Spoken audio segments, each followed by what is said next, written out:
বাবা ও মায়ের সঙ্গে বাস করত। সে দেখতে ভীষণ সুন্দর ছিল, কিন্তু তার একটা খুব বাজে স্বভাব ছিল। সে বাইরের উল্টোপাল্টা খাবার খেলেই তার পেটে গ্যাস্ট্রিকের সমস্যা হতো এবং সে খুব জোরে জোরে পাদ মারত।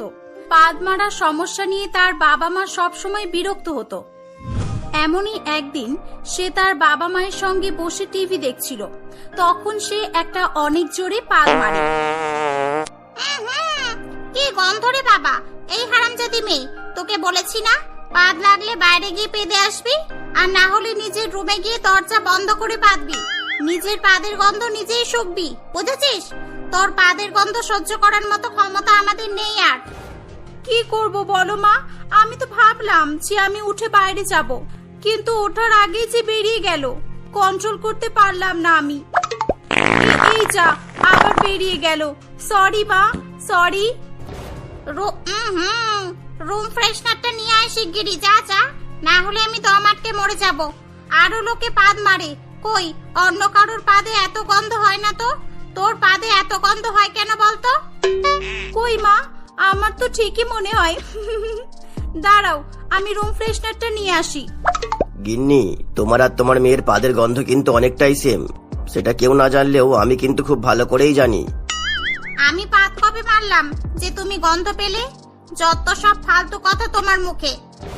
তুমি পাদ মারো সেটা জানবে কি করে বলো তো? তুমি তো ঘুমিয়ে ঘুমিয়ে পাদ মারো। এবার ভাবছি রেকর্ডিং করে রাখবো আর তোমাকে দেখাবো, তবেই তুমি বিশ্বাস করবে। চুপ করতে বলেছি কিন্তু, আমি পাদ মারি না, বুঝেছো? যত সব।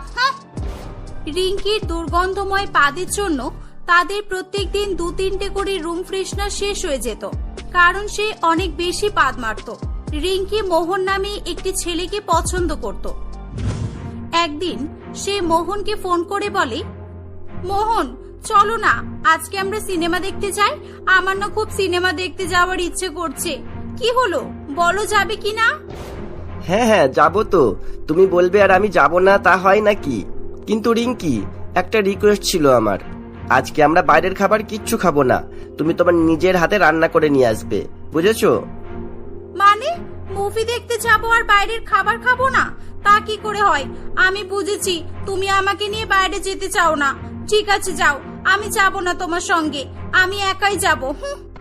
আরে না না রিঙ্কি, তুমি ভুল ভাবছো, এমন কোনো ব্যাপার নেই। আচ্ছা বাবা, আমরা বাইরের খাবার খাবো, ওকে? হ্যাপি তো পাগলি? হে উপরওয়ালা, আজকে তুমি রিঙ্কির পাদের গন্ধ থেকে আমাকে রক্ষা করো। শুধু আমাকে নয়, সিনেমা হলে তো শুধু আমরা দুজনে থাকবো না, আরো অনেকেই থাকবে। কি যে হবে! এর আগের বার রেস্টুরেন্টে যা করলো, আমার তোকে সিনেমা হলে নিয়ে যেতেই ভয় লাগছে। সিনেমা দেখতে যাওয়ার প্ল্যান ফাইনাল করে মোহন ফোন রেখে দেয়। মোহন ভয়ে ভয়ে রিঙ্কির সঙ্গে মুভি দেখতে